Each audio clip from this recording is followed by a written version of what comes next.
তুমি কি রবীন্দ্র ভারতী ইউনিভার্সিটির ডিসপেন্সের এমএ জিওগ্রাফি ফার্স্ট সেমিস্টারের ছাত্রী? তাহলে এই ভিডিওটি তোমার জন্য গোল্ডেন চান্স। 2025-2026 শিক্ষা বর্ষের জন্য সিলেবাস ভিত্তিক প্র্যাকটিক্যাল পেপারের অ্যাকুরেট সাজেশন নিয়ে চলে এসেছি, যেখানে তোমরা 100% কমন পাবে, গ্রান্টেড। হ্যাঁ, ঠিকই শুনেছ, 100% কমন পাবে। বিগত 3 বছর ধরে শিক্ষার্থীরা আমাদের দেওয়া নোটস পড়ে 80% পর্যন্ত কমন পেয়েছে। তার প্রুফ আমি নিচের কমেন্টে দিয়ে দিয়েছি, তোমরা অবশ্যই চেক করে নিও। এই সাজেশনে থাকছে সিলেবাস অনুযায়ী সাজানো প্রশ্ন, বিগত বছরের প্রশ্ন বিশ্লেষণ, সম্ভাব্য গুরুত্বপূর্ণ প্রশ্ন, সম্পূর্ণ ব্যাখ্যা সহ উত্তর, এক্সামের ফোকাস গাইড, যেটা না পড়লে পরীক্ষায় পিছিয়ে পড়বে। গত 3 বছর ধরে আমাদের সাজেশন ফলো করে বহু ছাত্রছাত্রী 80 থেকে 90% পর্যন্ত মার্কস পেয়েছে।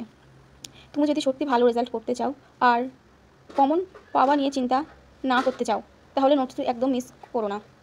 নোটস পেতে অবশ্যই আমাদের দেওয়া নাম্বারে যোগাযোগ করতে পারো। তাছাড়া তুমি আমাদের একাডেমিতে এসেও আমাদের থেকে নোটস সংগ্রহ করতে পারো। আমাদের একাডেমি হচ্ছে বারাসাত কদমগাছি এবং আমডাঙ্গা সন্তোষপুরে। আর যদি তোমরা চাইছো ভিডিওর মাধ্যমে সাজেশন পেতে, তাহলে অবশ্যই এই ইনবক্সে GEOG সাজেশন লিখে আমাদেরকে কমেন্ট করো। তাহলে অবশ্যই আমি তোমাদের জন্য ভিডিওর মাধ্যমে সাজেশন তুলে ধরবো। ভবিষ্যতে আরও সাজেশন, গাইড আর স্টাডি টিপ পেতে এখন চ্যানেলটি সাবস্ক্রাইব করো আর বেল আইকনে ক্লিক করতে ভুলবে না। তোমাদের রেজাল্ট আমাদের দায়িত্ব। Study online